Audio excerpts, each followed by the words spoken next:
So for those of you who are coming in, my name is Laura Lieber, and I'm the director of the Duke Center for Jewish Studies, which is celebrating its 50th anniversary this year. And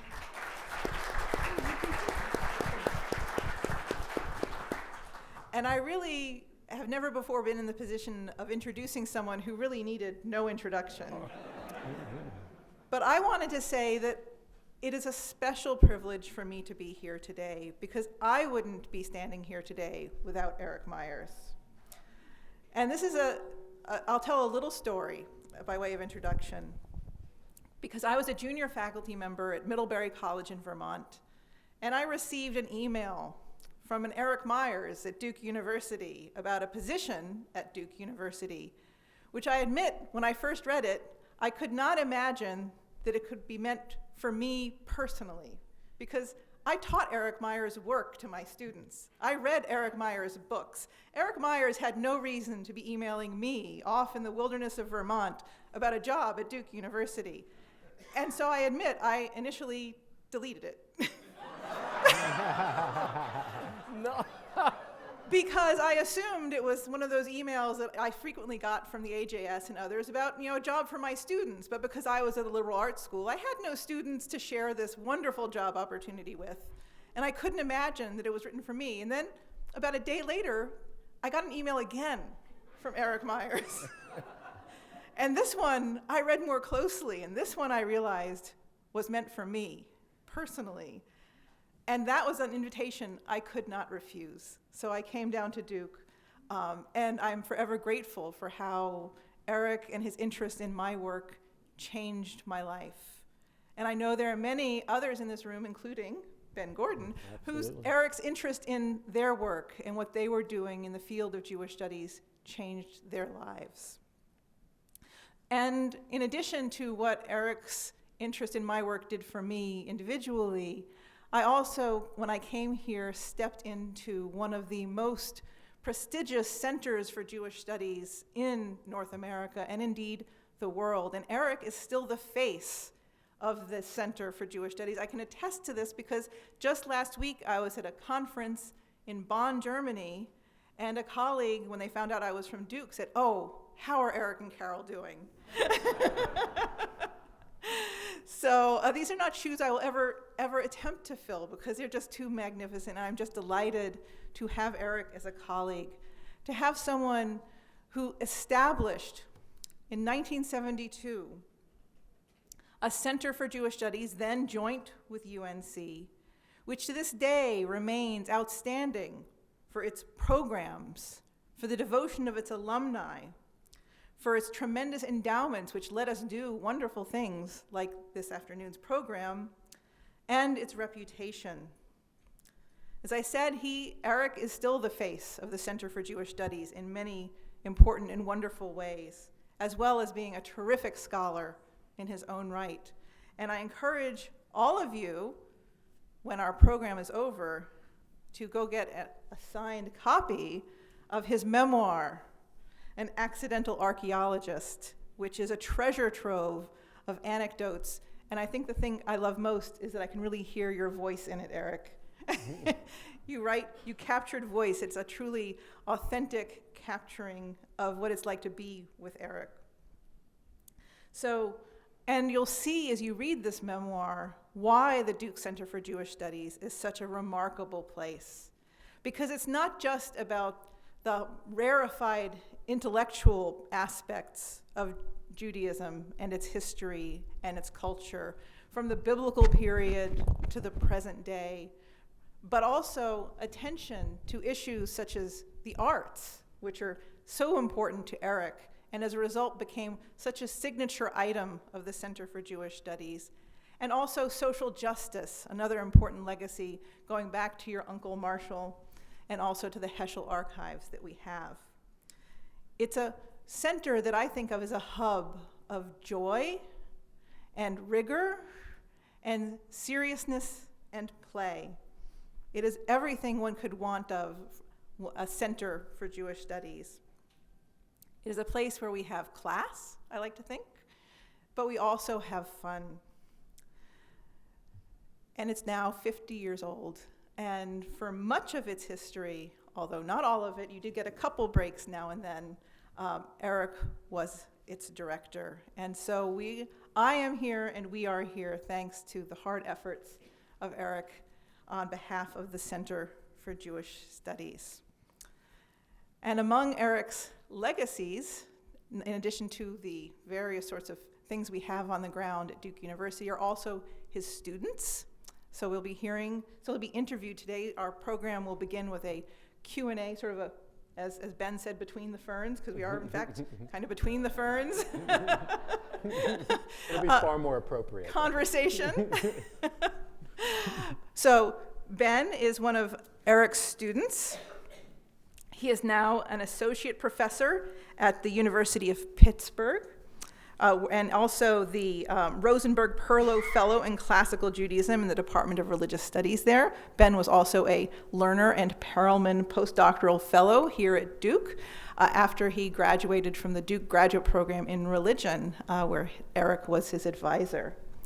And then after there'll be time for Q&A, and then we'll move over to the next room for a reception in honor of the CJS, the Center for Jewish Studies, and its 50th anniversary, and most in particular, its founding director, Eric Meyers.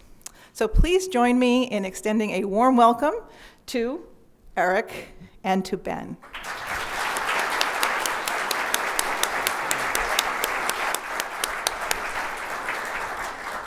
Thank you so much, Lauren. Thank you, Serena, for the kind and warm invitation. I'm so happy to be here. I care deeply about Duke University and especially about Eric. And I want to begin just by extending thanks to you for writing this book on behalf of the dozens of graduate students that you mentored and advised through the years. This has been such a joy to reminisce. I mean, your voice really does shine through. And I want to open with the question about what inspired you to write it. In thinking about your values as a scholar, it's always been clear that you care about the past as a way to make the present a better place. And you've always struck me as a professor that truly cares about the world. And I also can't help but notice that you started working on this memoir in the year 2017, which of course was a tumultuous year in American politics. It's not an overtly political book, but we can think back to a specific inaugural event, perhaps in January of 2017. And I'm just wondering, given your commitment to socially engaged scholarship, if there was something about the divisiveness in American rhetoric, about the sort of the fake news kind of talk that struck a nerve with you and sent you down this path in thinking about what you've been trying to do in the classroom and in your research. It's a little bit of both. And first, it started as a way of passing on my particular family history, which inspired many of the directions you point to our grandchildren and to our families, since we're not here on this wonderful place, Earth, forever. I wanted them to have the story. But the atmosphere certainly did play a role, because the university is a sacred place in my mind. It's a sacred place where truth matters. And scientific endeavor, the liberal arts, which still need liberating, especially today, is a place where we can open our minds to new ideas and new ventures at a critical point in life. So the family legacy, especially Uncle Marshall, his work in Argentina during the Dirty War, and our efforts to sponsor peace talks, which always failed in the Middle East. He was involved secretly in the peace talks for Ireland, by the way, and those archival things have gone missing, unfortunately. Mm-hmm. That was in the late 80s, early 90s. So that part of the legacy, social justice, human rights, was very much in my mind as the truth was being attacked in the public square and still being attacked in the public square. And we need solid academic programs, good universities to ensure that the place of the search for truth is respected and honored. Yeah. And that's part of my story and my deep love for the discipline of teaching and inspiring young people in the classroom, Sure. which is where so much happens. Yeah.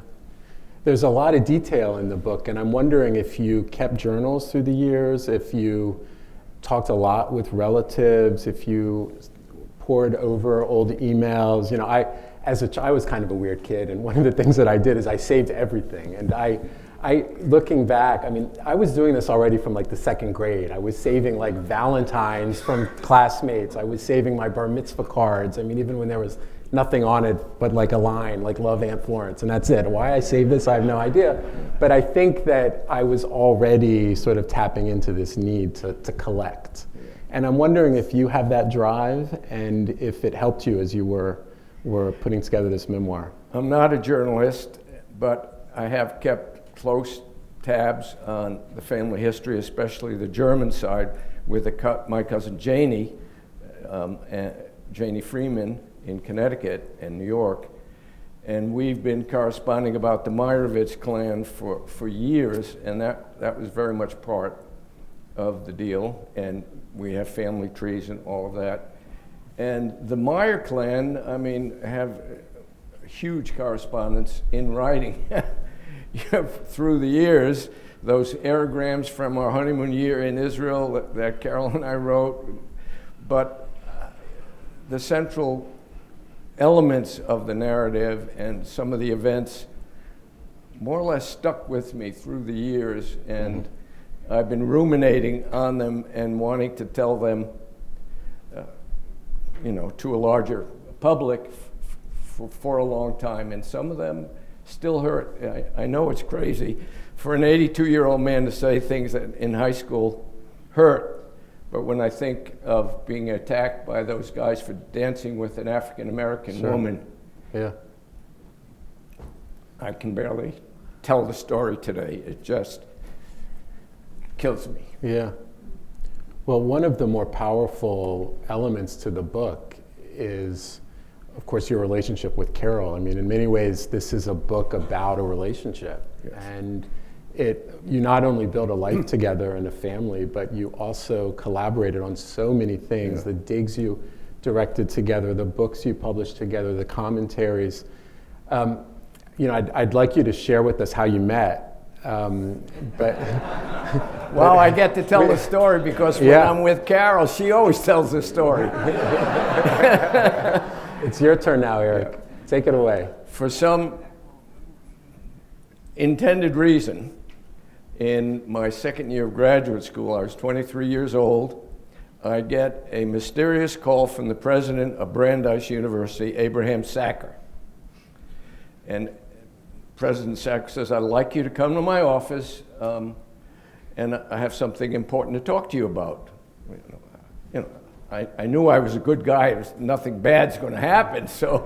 But I was mystified. So I go to meet with President Sacker, and he asked me, he says, we have an urgent matter with Hillel at Brandeis. The current rabbi has had a mental breakdown and has had to leave. And you have been recommended to fill in for a year plus as Hillel director. Brenda, I'm 23 years old. He says, and one of your major obligations is to bring kosher food to Brandeis University every other week, to Wellesley University College every other week, lead services there, and give a short talk, or devar, as we call it in Hebrew. So I start doing this, fall semester of 1963, and I'm loving it. I mean, 23-year-old guy going to Wellesley every other week with food, with food in the trunk of my old jalopy. Wow, that was something. And in the spring of that year, I'm headed off to a dormitory I hadn't done this with yet, Bates dormitory. Bring in the food, set everything up, lead services, and I was singing something, I don't remember what, and this lady who was on bells, that is answering phones, she was on duty that Friday night, comes and introduces herself to me at the dinner table, and that was Carol. And that was 9 weeks later, we were married. No. And I'll tell you about our first 2 dates. I consider that meeting that night a date, because after services and dinner, we drove to Harvard Square and looked at books and went in for coffee, and it was memorable. And I knew it was a special date because 2 days later, I wrote her a letter inviting her to Harvard to join me at a lecture on ancient Hebrew seals.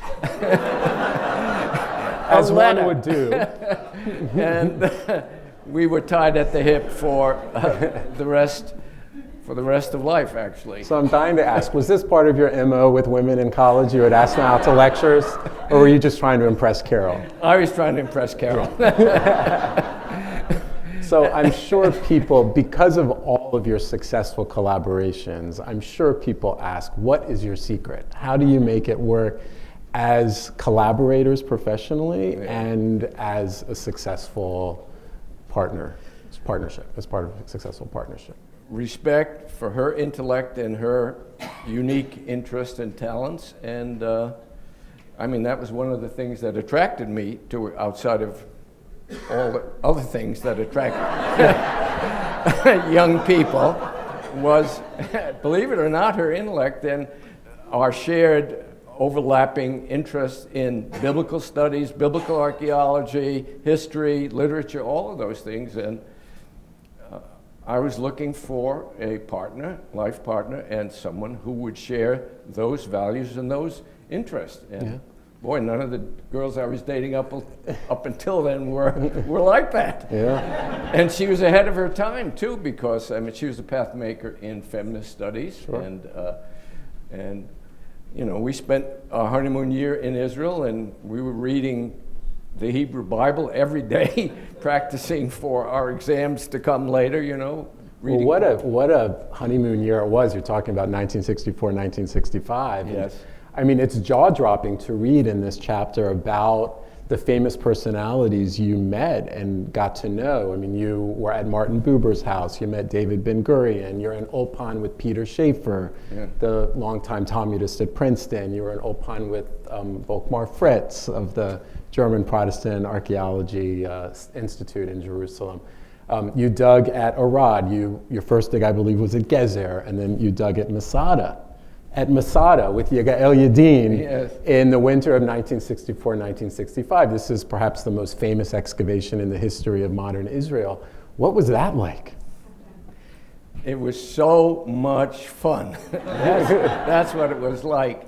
We would get up at 4:30 in the morning at sunrise. We lived in tents, and toilets were, by the way, Turkish style, also in tents, about a mile away from where we were sleeping, and food was awful. Do I have to say anything more about that?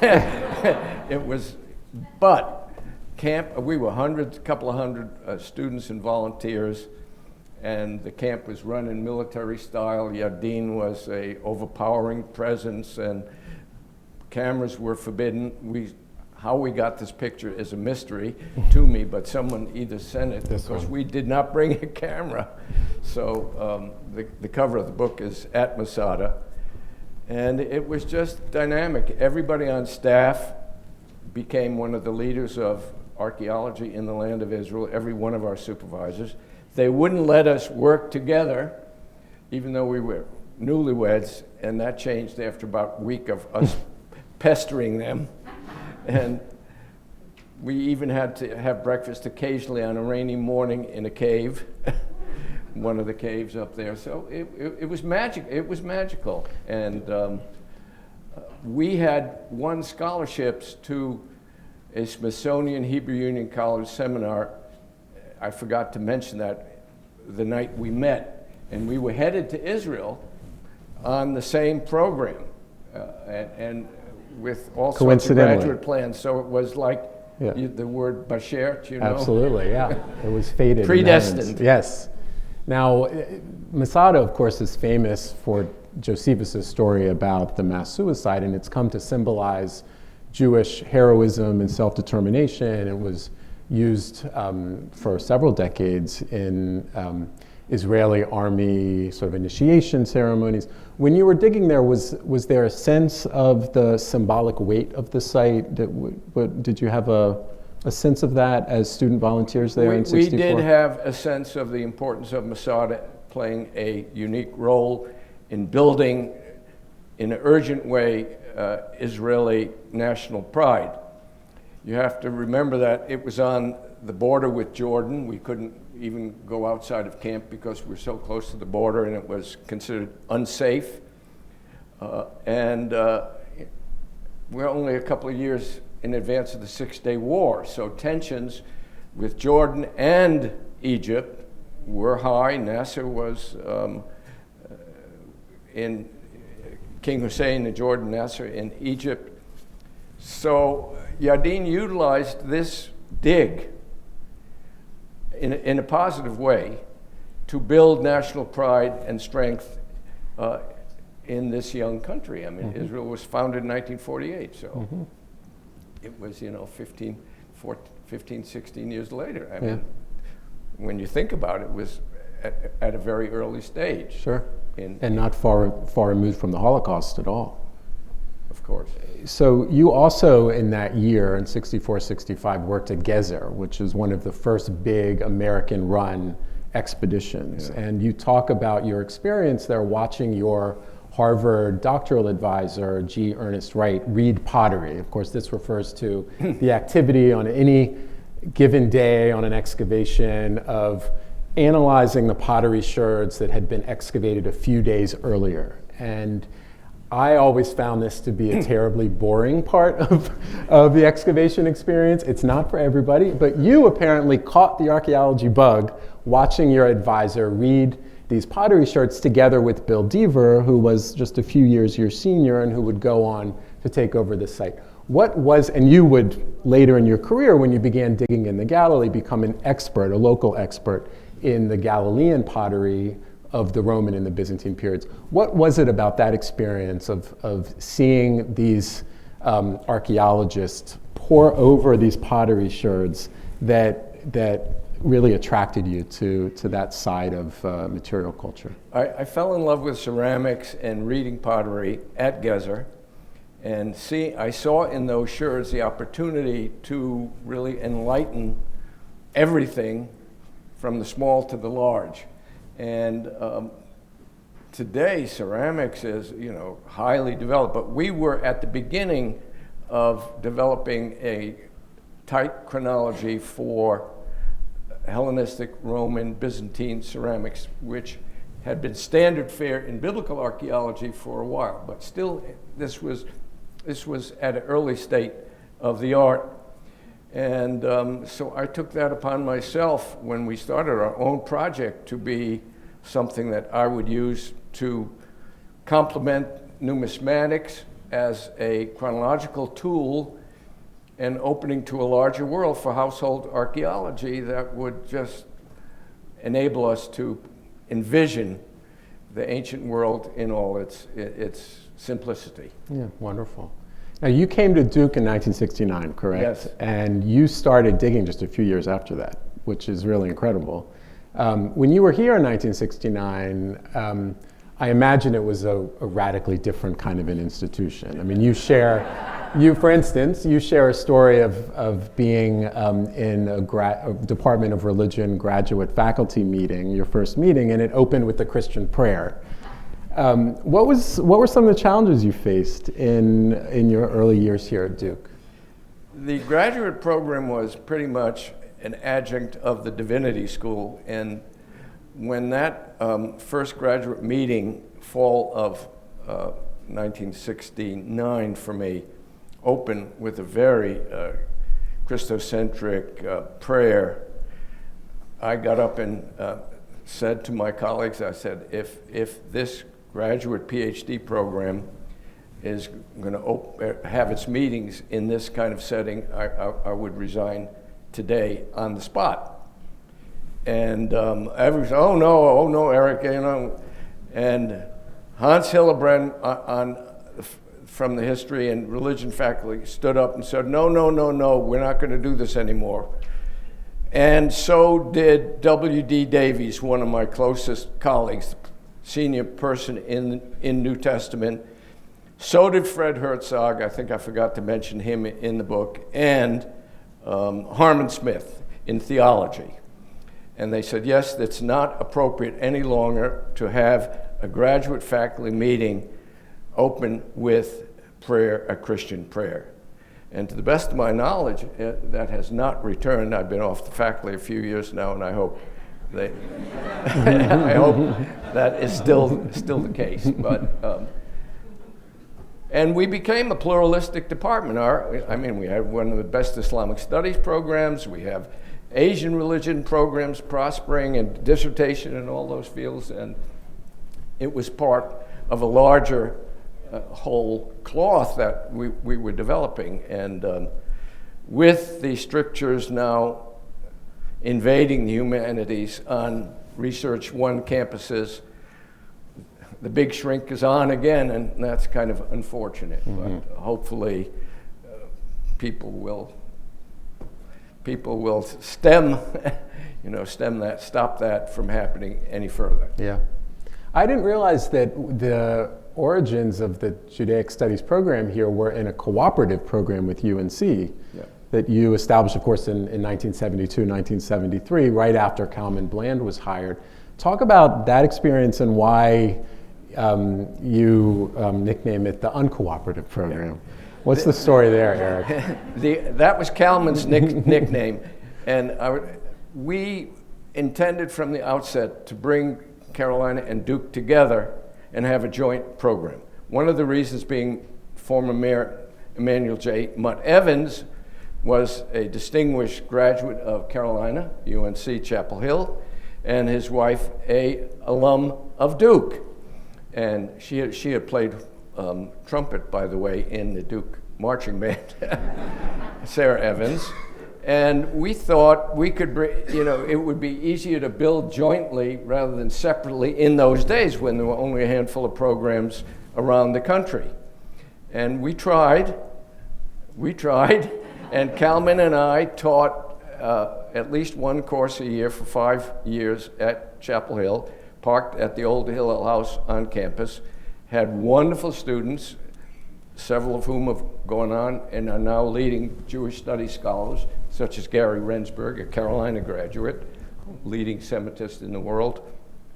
But it didn't work out, and the coup de grace came when Kalman and I were excluded from the search committee for the first appointment there, and they didn't even ask us about it. And after we'd been in the department for 5 years and fully participating, and it just petered out. However, I had raised quite a bit of money by that time, and we set aside a big sum of money to make sure that at least modern Hebrew survived at the UNC campus until that fund was exhausted.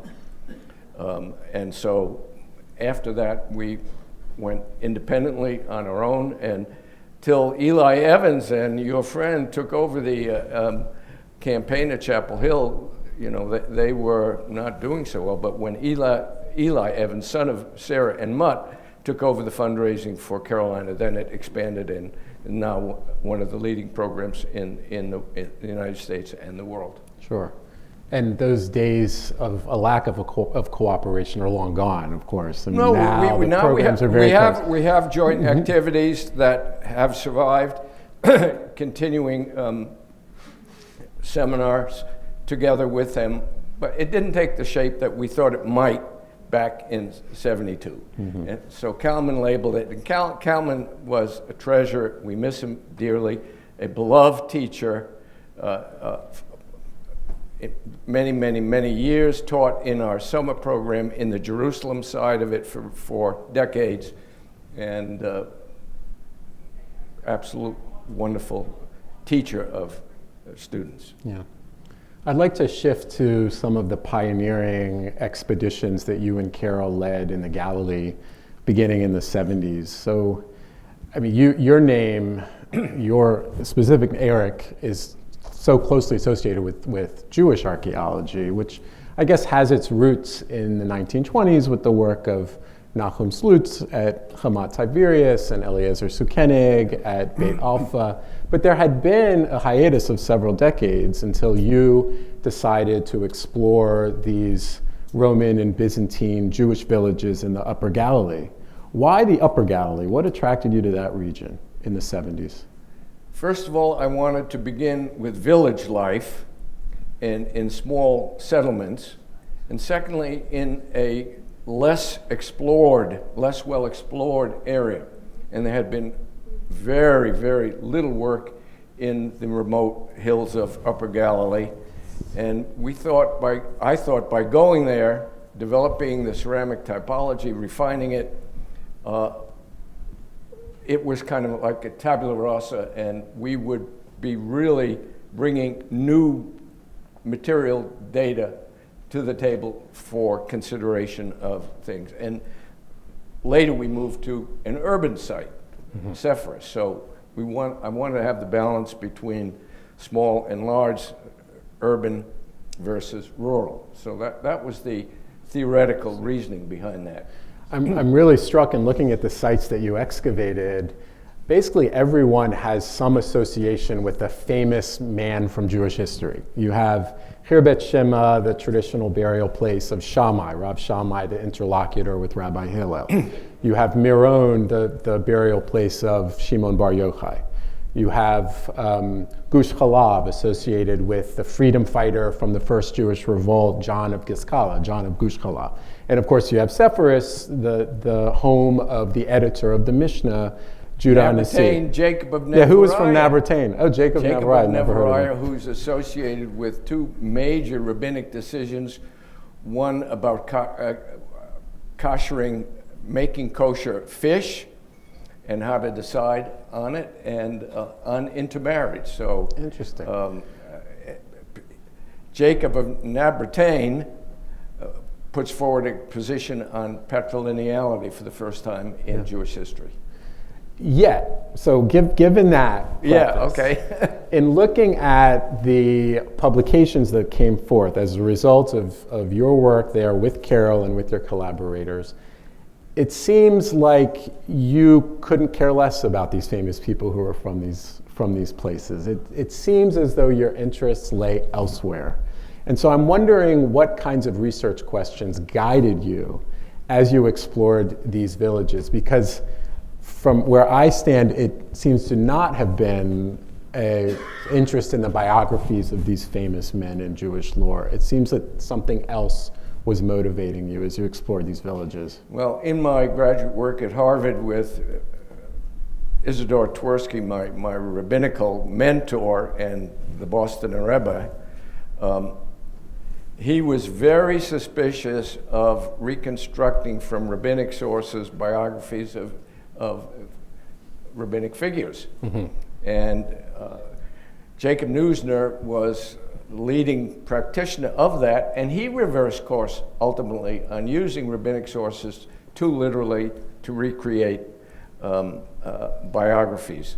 So the focus really turned to material culture and what it could tell us about the human experience in different settings, whether it was the kitchen or other portions of the house.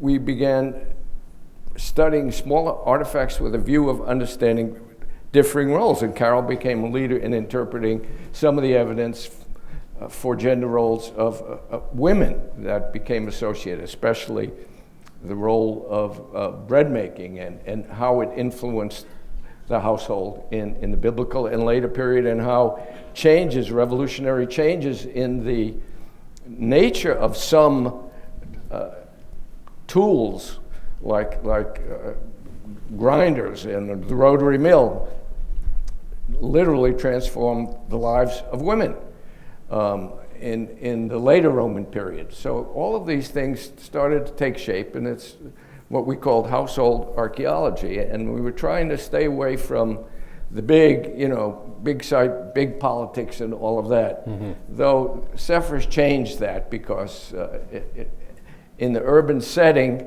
with so many historical figures known, many historical figures known, and recognized to be there and to have lived there, the material culture took on even a brighter light to illuminate those lives of those more famous people, and the regular Joe on the street who was still doing his job in the fields, or whatever he or she was doing.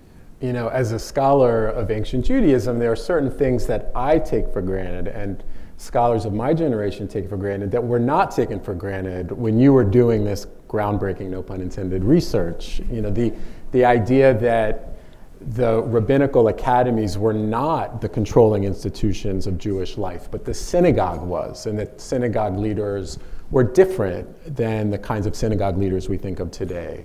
The fact that the Jewish communities of later antiquity, after the Christianization of the Roman Empire, were thriving communities. They were not necessarily oppressed communities, as the assumption had been prior to that point. Right.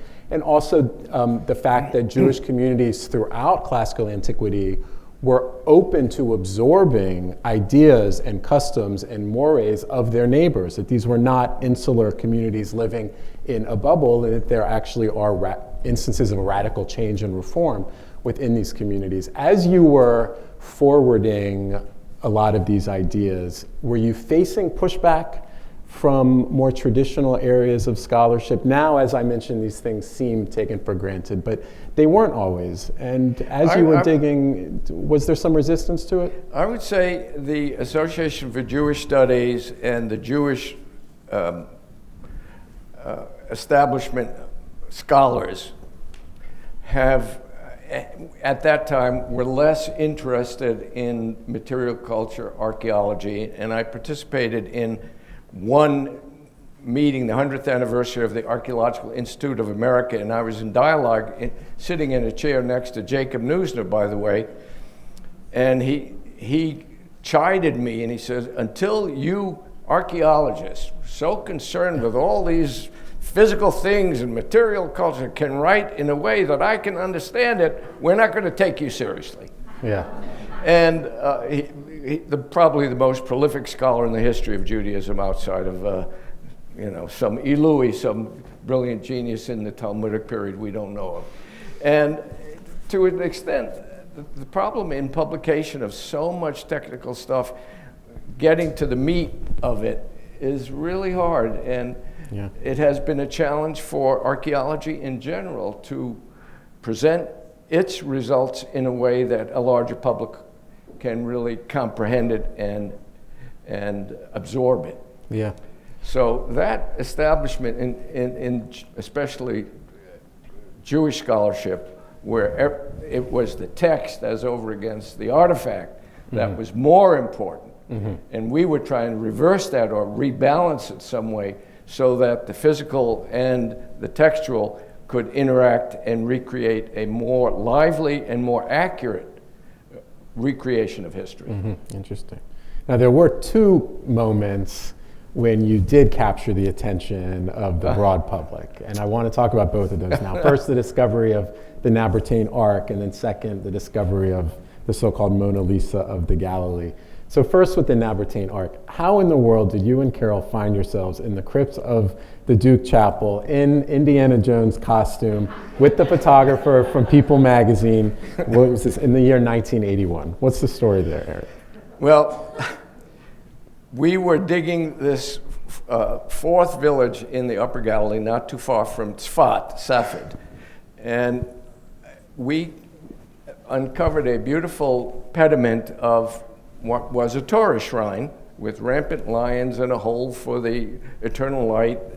And we were having troubles already with the Haredim, the extreme zealots, who didn't like that we had Gentile and Christian workers with Jewish workers and women in immodest dress working in what they considered the Holy Land or the Holy Territory there. And they were harassing us, they were stealing our supplies, and fortunately, a small group of nature preserve friends and colleagues decided to camp out and save our digging season, and they were already camped out with us. So when this discovery was made, we had them protecting it, and we smuggled it out to Jerusalem within 24 hours without them knowing about it. Mm-hmm. This was the summer of Indiana Jones, and the first of 5 of them, I guess, now. And when we got back to Durham, it was traditional for us to write a press release on what we discovered, what we did. We wrote it, Carol and I, and handed it over to the press office of Duke. And we had been invited by Rabbi Balfour Brickner and his then wife, Doris, to spend a week, 10 days with them on Shelter Island on a vacation. Our kids were in camp in the mountains of North Carolina after the dig. And we hand this press release in, I think it was a Friday morning, and maybe 3 or 4 o'clock that afternoon, we were scheduled to go out on Saturday. We get a call from the head of the press office. He says, "Have you been to the movies to see Indiana Jones?" I said, "No, we don't even know about the movie. We've been abroad for the whole summer. We're going on vacation." He says, "Go on vacation, but go to the movies tonight." I didn't even know this guy, and he's calling me, telling me to go to the movies. So, Carol and I go to the movies. What are we going to do? So we went to the movies. We saw the film, and we said, "Oh my God, I think I know what this guy has in mind." They mailed out this thing, FedEx, and we arrive in Shelter Island. The phone is ringing. Everybody's saying, "We found the lost ark of the movie," and art imitates real life. And we had casual clothes. We were invited to go on TV. We invited every channel wanted to see us. I didn't even have a sport coat. I didn't have a tie. I didn't have anything. So we decided to go on ABC because David Hartman was a Duke alum, even though we didn't know him. We said, "Well, how do you make a decision? CBS, ABC, whatever." We went with David Hartman. And People magazine called up, they started filming us at the beach at Shelter Island, and we're going to come down next week. We want to continue, we want to do a feature on you, Time magazine, everything. And it was just unbelievable. And what can I say? The rest is history. That picture of us dressed up, when we go lecturing, whether it's Carol or me, people pull it up. Here is the real Marion. Mm-hmm. Here's the real Indiana Jones.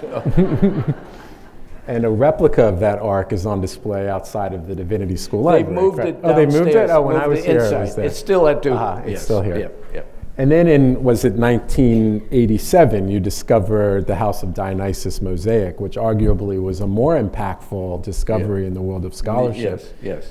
Tell us about that and how there's this wonderful photo of Carol being interviewed by, is it Martin Gilbert? No, what's his Gilbert's name? the historian, Martin Fletcher of NBC. NBC News, yes. Yeah.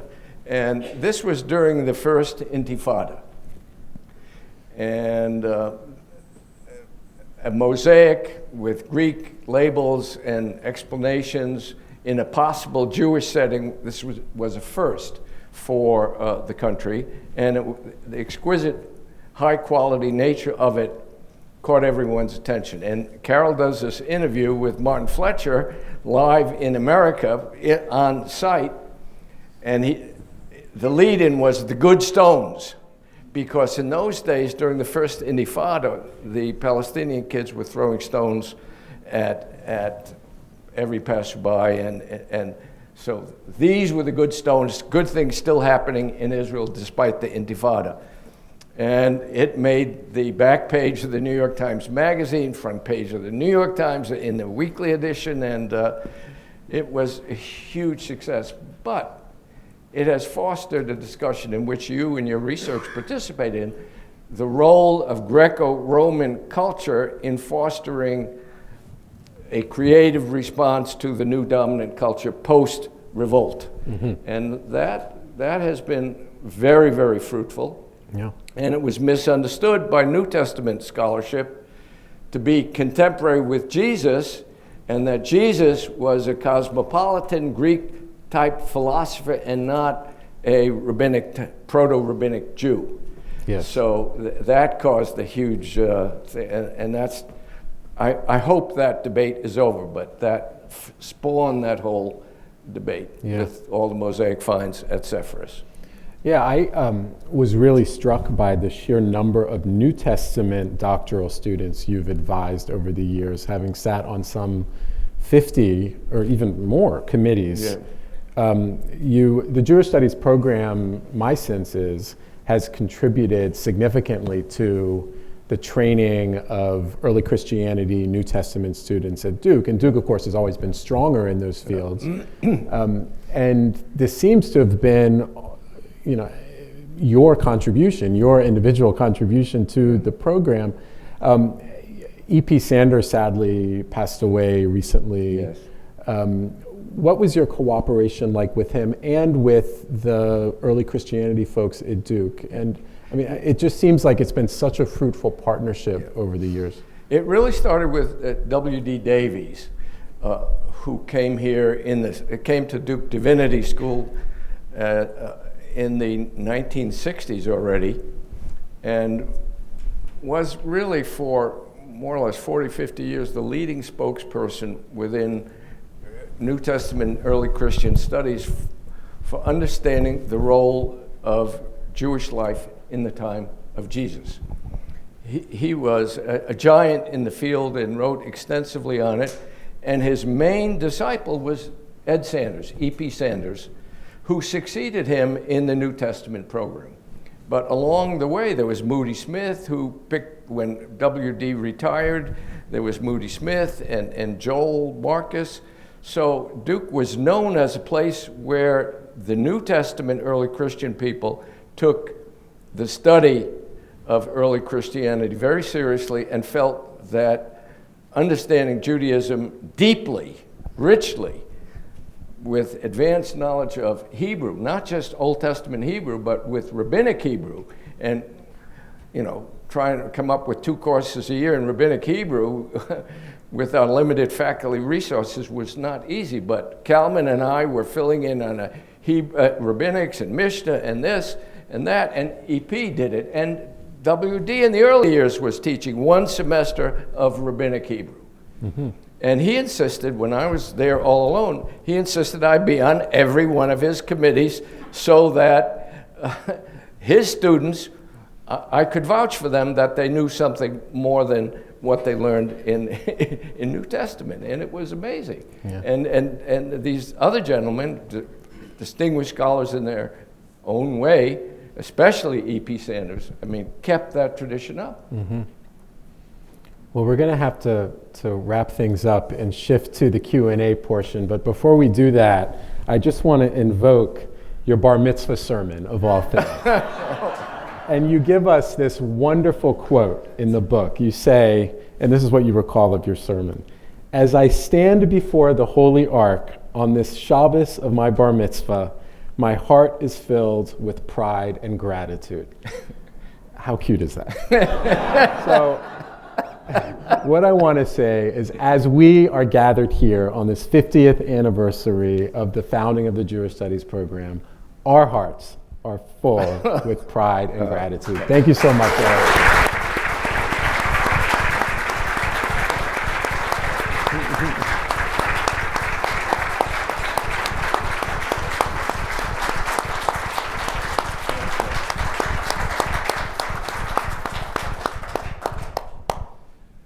So we have time for some questions from the audience. Yes. please. Yes? It didn't seem so accidental. So why is it the accidental archaeologist? I started out at Brandeis wanting to do modern Jewish German intellectual history and the Enlightenment. And with all my Germanic family, I wanted to read and study all of those modernist scholars of the Jewish Enlightenment in German. At Brandeis, I met a great scholar by the name of Erwin Ramsdell Goodenough, a Hamilton College graduate, and taught at Yale for 40-some years. And he produced a magnum opus called Jewish Symbols in the Greco-Roman Period, 13 volumes.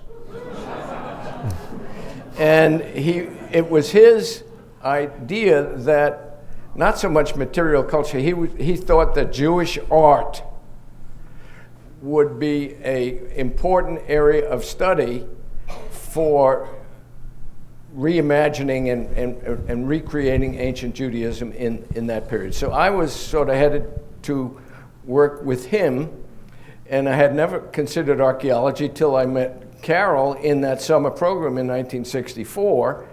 And in our year in Israel, I get a postcard in the fall semester from Erwin Goodenough. He says, "Eric, I'm terminally ill with cancer and I'm not going to be around much longer. You better make other plans."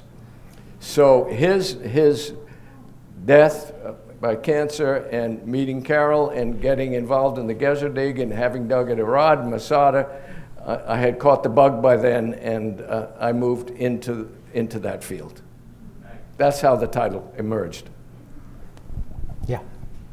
Could you say a few words about the very big topic of the role of music in your life? I was waiting for that, and I'm glad it came from George Gopin, one of my musical collaborators, and someone I knew from those Brandeis days, believe it or not. Especially the German side of the family, my goodness. There wasn't a day in my life growing up when we were not listening to my father, South Pacific, Franz Lehar, La Boheme, and when I went to his brother-in-law's Uncle Kurt, a physician, a little more sophisticated, Richard Strauss, and even Richard Wagner as well, even though he was an anti-Semite. We still listened to Wagner, but we limited what we listened to of Wagner. Meistersinger and Lohengrin and the other stuff, The Ring, forget about it. Even though the greatest mistake of my high school life was bringing the German club to the Met to hear Siegfried, and I'll never get over that one. You're right that everyone was bored to tears. Yes, and opera ran for over 5 hours, for God's sakes. So music has, I studied voice as a young man, been a cantor, part-time cantor my whole life, and music is what makes me happy. I mean, other things, of course, but I mean... And it got Carol's attention way back at Wellesley. Yeah, because... Yeah. You've inspired numbers of students who've gone on to Judaic studies and higher learning, but you've also inspired a whole bunch of students here who did not go into that field, myself included. Please talk about how you have inspired this amazing group of students, not only from the graduate level, but even those of us that went into medicine and fields outside of religion. Vikash Patel, a former student, trustee of Duke University, did a senior undergraduate thesis and a medical school thesis on an archaeological topic, and was one of our most involved of undergraduate students in the dig, and helped with the 1997 exhibition at the North Carolina Museum of Art. And not everyone that takes a course in the humanities is expected to stay in that field. when I say liberal arts education, the purpose is to liberate the arts. It's to liberate each subject and topic of that class so that a student can take away from that something memorable and utilize it however he or she wants to in the best of ways. And Vikash is now a trustee and a distinguished dermatologist, and I think we've had hundreds and hundreds of physicians attend not only our classes, but participate in the dig. It was not just for archaeologists. Look at one of our daughters is in entertainment, the other's a social worker. Neither one of them went on into the field. So, but hopefully, the study of the past, when presented properly and when teachers can commit to the task in front of them of teaching their discipline with all that enthusiasm that they have, and open the minds of young people, some of those minds are going to explode in the best ways. That's